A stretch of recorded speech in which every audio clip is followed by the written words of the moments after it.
कलिजुगर महामंत्र हरिनाम।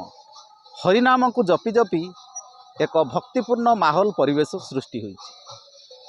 आमे आज आसी पहुँचीचु गंजाम जिला जगन्नाथ प्रसाद ब्लॉक अंतर्गत पंचभूतिर देउलपल्ली पद्मपोखरी निकटरे।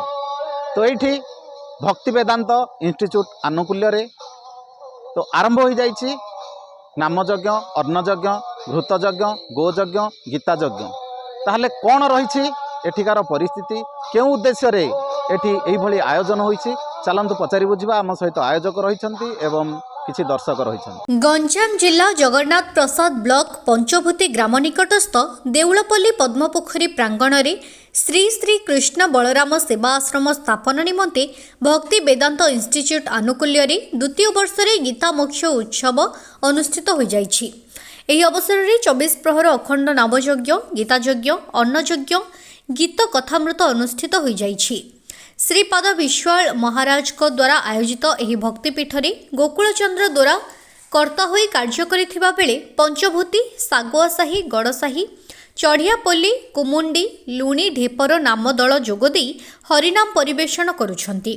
बहु भक्त जोगदेई हरिनाम रस श्रवण करने सहित गीता ज्ञान आहरण करी गो सेवार महत्व बुझी कलिजुगर महामंत्र हरिनाम जप करी महा आनंदरे प्रसाद सेवन करिथिबार देखिबाकु मिलिछि। ଏହା ଦ୍ୱାରା ଅଞ୍ଚଳରେ ଭକ୍ତି ଚେତନା ଜାଗ୍ରତ ହେବା ସହିତ ଭାଗବତ ନାମର ପ୍ରଚାର ହୋଇ ଶାନ୍ତି ପ୍ରତିଷ୍ଠିତ ହୋଇପାରିବ ବୋଲି ଆସୁଥିବା ଭକ୍ତମାନେ କହିଛନ୍ତି। ଏହି କାର୍ଯ୍ୟକ୍ରମକୁ ପ୍ରିୟଦର୍ଶନ ଦାସ, ମହେନ୍ଦ୍ର କୁମାର ପଣ୍ଡା, ପୂର୍ଣ୍ଣଚନ୍ଦ୍ର ସାହୁ, ବଂଶୀଧର ପ୍ରଧାନ, ନନ୍ଦ ନାୟକ, ରିଙ୍କୁ ଖଣ୍ଡାଇ ପରିଚାଳନା କରିଥିବା ବେଳେ ପଞ୍ଚଭୂତି ଗ୍ରାମବାସୀ ସହଯୋଗ କରିଛନ୍ତି। मोर परिचय हूँ प्रियदर्शन दास, भक्ति वेदांत इन्स्टिट्यूट जड़े सदस्य। जे ये जो आयोजन करा जाउछि जे कि जगतर कल्याण निमंते ये आयोजन करा जाइछि। तो ये आयोजन रे मुख्य कार्यक्रम रही गीतायज्ञ, जहाँफल भगवान अर्जुन को जो उपदेश प्रदान कर समस्त पाखरे उपदेश गोकुलचंद्र द्वारा पंचभूति आज दीर्घ 2 वर्ष है बर्तमान सुधा आमर एठर स्थानीय जो प्रियदर्शनी दास अच्छा सी एठर मुख्य परिचालक होगी एटी आमर 2 वर्ष है नामयज्ञ, अन्नयज्ञ, गोयज्ञ, गीतायज्ञ आउ ए प्रकार चली आमर जो भक्ति वेदांत श्री प्रभुपाद अच्छा तरफ आमर कृष्ण बलराम आश्रम निर्माण होगापी योजना चली।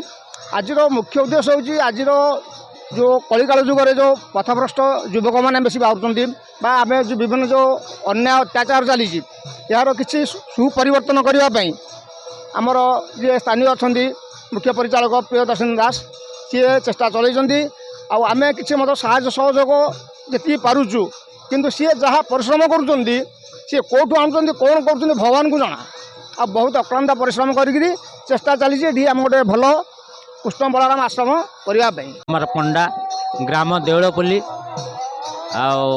जो आमर नामयज्ञ हेबार मुख्य उद्देश्य होची कृष्ण बलराम सेवाश्रम एवं ये आमर नामयज्ञ, घृतयज्ञ, अन्नयज्ञ, गो सेवार प्रयास करा जाइछि। एबे कलिजुग चली जेहेतु आमर युवपीढ़ी माने प्रथभ्रष्ट होउचंदी सेतिपाई ए मार्ग ए नामयज्ञ करियार मार्ग है आमर युवपीढ़ी मानू आगामी दिन को ए परिवेश ए जो आमर संस्कृति ए कला ए नामयज्ञ द्वारा परिचालन करने प्रयास चली युवपीढ़ी माने ए दुनिया रे मुख्य आमे जहाँ कि आयोजक एवं भक्त मान सहित आलोचना करुथिले से माने जहाँ कि प्रतिक्रिया रखुथिले एही कृष्ण बलराम मठ माध्यम रे श्री श्री भक्ति वेदांत इंस्टीट्यूट आनुकूल्य रे एठी 2 वर्ष हला एही भली भाव रे हरिनाम श्रवण करा जाउछि एवं एही माध्यम रे एही समाज रे शांति प्रतिष्ठा करिबा एवं प्रथभ्रष्टा युवक युवती मानकु मुख्य स्रोत को आनिबा पई सेमानकर प्रयास जारी रही जहाँकि सेमाने कहूथिले प्रतिवर्ष भली ए वर्ष मध्य तो सेमाने गीतायज्ञ, नामयज्ञ, अन्नयज्ञ एवं गोयज्ञर आयोजन करिसेंति एवं चलित वर्ष अनेक भक्तों एठी समागम देखा मिलूँ जहाँकि सेमाने अति शांति रे आनंदर सहित बसी এই হরিনাম को श्रवण करने सहित गीता यज्ञ उपस्थित रही गीता ज्ञान को श्रवण करुछंती एवं अन्न यज्ञ उपस्थित रही प्रसाद सेवन करुछंती। एही भली भाबरे एही अनुष्ठानर प्रयास को एही अंचल रे भूरी भूरी प्रशंसा करने सहित आगामी दिन में यह समाज रे शांति प्रतिष्ठा करने यही अनुष्ठान मुख्य भूमिका ग्रहण करिबो बोली आलोचना करा जाउछि। देखा जाऊ आगामी दिन में यही अनुष्ठान कोभली भाबरे यही अंचल रे शांति प्रतिष्ठा करने निजर प्रयास जारी रखुछि। गंजाम बुगुड़ारू पूर्णचंद्र बारिक, फोकस प्लस।